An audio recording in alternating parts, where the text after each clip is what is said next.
Hi guys, today's notes is the second part of 1-4, solving absolute value equations. So your objective today, I will analyze absolute value scenarios by creating and solving an absolute value equation.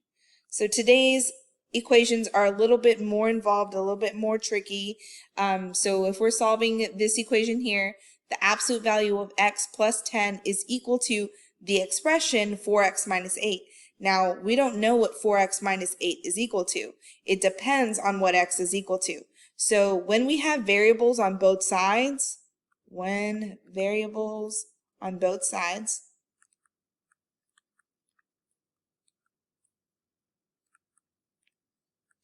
it is very, very important, very important to check your answer. I mean, I want you to check your answer every single time, all of the times, so that if you make a mistake when you check your work, you'll figure it out right away, rather than you making a simple mistake, a mathematical error, and then when you just move on and you get the question wrong. So I always want you to check your answer, but it's very, very important to check it when you have variables on both sides, because if x was like a -3, this would turn into a no solution, because you'd have an absolute value equal to a negative number. And the absolute value of a number, the absolute value of any number, will always be positive. It will always be positive. So depending on what x is, this could be a negative number. And we don't want that, this right side to equal a negative number. So we're going to do the same thing that we did in part 1. X plus 10, the absolute value is already isolated. There's nothing else on the left side besides the absolute value and everything inside. That means that x plus 10 can equal whatever's over here, which is 4x minus 8, or x plus 10 could equal the opposite of what that is, which means that it could be the negative version of 4x minus 8. Okay, so this is the positive version, here's the negative version, and we solve each equation. So right here, if I were to solve this, I would subtract the x and add the 8. So I would get 18 equals 3x, divide by 3, x is equal to 6.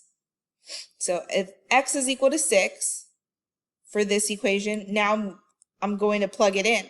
The absolute value of 6 plus 10, that is 16. And the absolute value of 16 is 16. Then I go over to the other side. If I do 4 times 6, 24, minus 8 is also 16. So I get 16 is equal to 16, which is perfect. X is equal to 6 is a perfect solution. Here on the other side, x plus 10 is equal to a negative of 4x minus 8. Now the whole thing needs to be negative, which means I need to now distribute this negative sign. So negative 4x, but then a positive 8 is equal to x plus 10. Okay, from here, if we were to solve, I would go ahead and add 4x, and then subtract 10,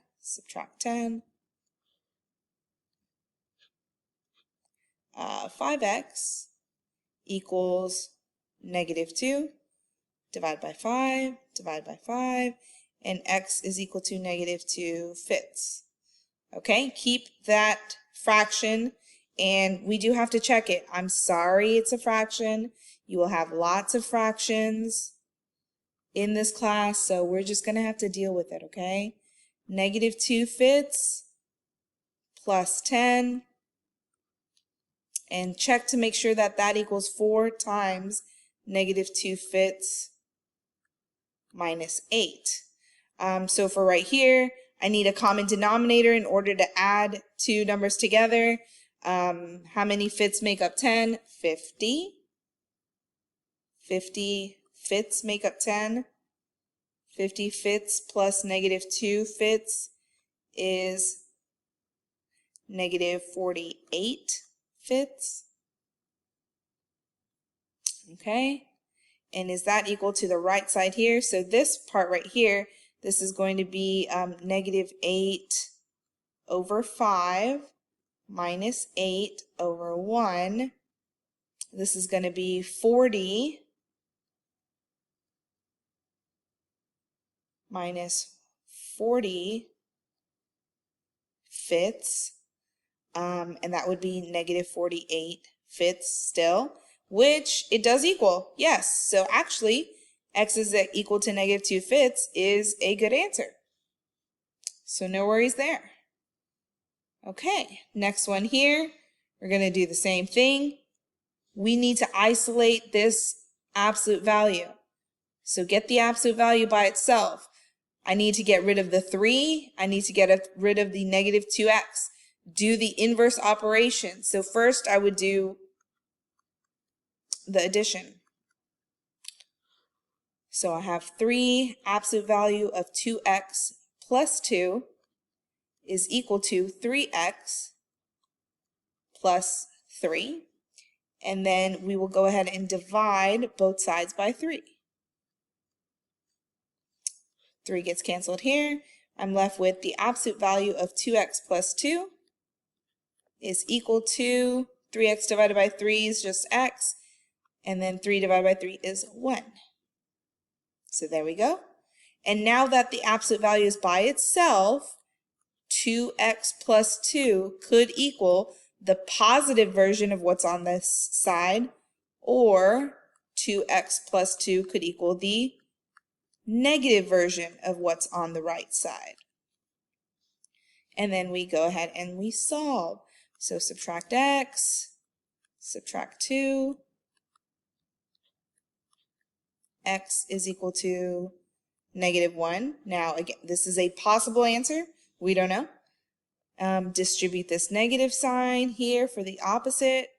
2x plus 2 is equal to -x minus 1. Add x, subtract 2. 3x is equal to -3 divided by 3. And x is equal to -1. Okay, we got the same answer for both cases. So this might have only one solution.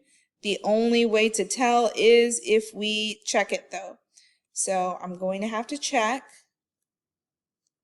by plugging it in. When we plug in our answer, we have to do it to the original, what the original equation was. So I'm going to plug it into the very first thing that was written here.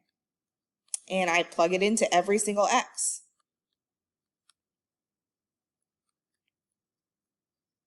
Okay, so right here, hang on one second. Need to move this down. Okay, so to check, we're going to go ahead and simplify. I'll go ahead and simplify the right side. That's easy. That's going to be 2, right?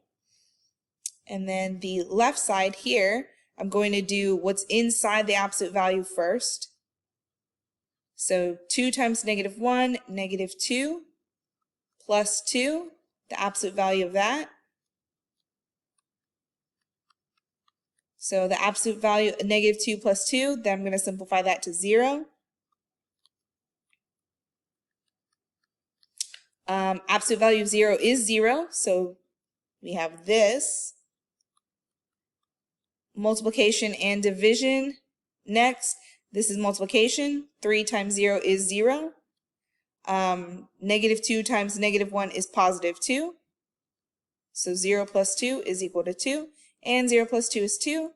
And 2 is definitely equal to 2. So this case, it only has one solution, but x does equal -1. Okay.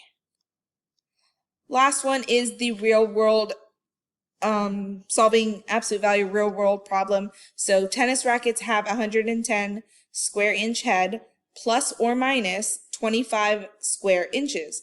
Write and solve an absolute value equation to determine the least and greatest possible sizes for the head of an adult tennis racket. So we want to write an absolute value equation. If you look at the number line, okay, most of the rackets are 110 square inches, but it could be plus or minus 25 square inches. So here, if this is 110, right, it could be 25 more in this direction or 25 less in this direction. And we want to write and solve the equation to represent this situation. So we know that there is an absolute value and an equal sign. How we're going to set this up is x minus c equals r. So this will always be your equation template. Okay, C represents your central value. R represents your range. So looking at this number line, the center of this line is going to be at 110. So x minus 110 is equal to, and the range that it is going in both directions is 25. So this would be absolute value of x minus 110 equals 25. So that's the equation, and then we're going to solve it just to make sure that this even makes sense. We know that we can add 25 to 110 or subtract 25 from 110, and we get our two answers. But let's go ahead and solve the equation. So absolute value needs to be isolated. It already is. So that means x minus 110 could equal 25, or x minus 110 could equal the negative version of 25, which is negative 25. And now if you solved either of these two equations, if you added 110,